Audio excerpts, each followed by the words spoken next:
So I'm not someone who started off, when I was a freshman in college saying I wanted to run for office. I really wanted to help low-income folks. I realized that we needed some serious policy changes here in Pennsylvania. For example, I realized that our economic development policies benefited mostly multinational corporations.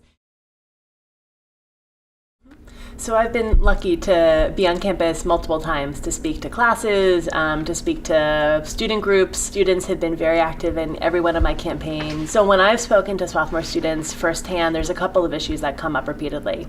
One is the environment.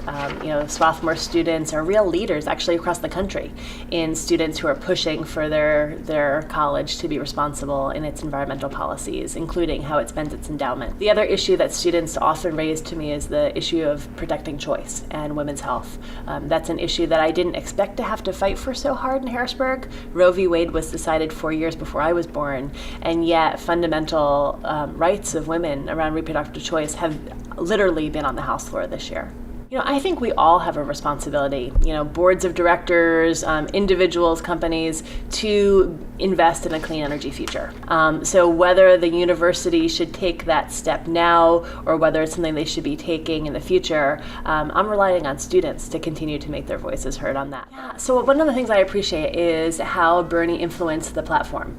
I was at the Democratic National Convention here in Philadelphia this summer. I watched as the platform was adopted, and I'm proud to be a Democrat with such a progressive platform, and I think Bernie influenced that. So again, to folks who supported Bernie, again, I would ask that same question. When the choice is between Donald Trump and Hillary Clinton, which button are you going to push on Election Day? I think it's terrifying. I have a 4-year-old at home, and I won't let him watch TV clips of Donald Trump because I think Donald Trump is a bully. And fundamentally, when we've got someone who literally could decide to send our country to war, I don't want a bully in the White House.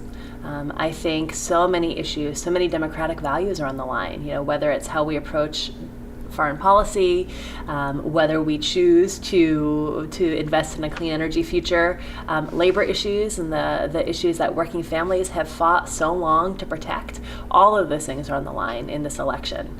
And so my choice is very clear, and I'm glad to be working to make Hillary Clinton the first woman in the White House.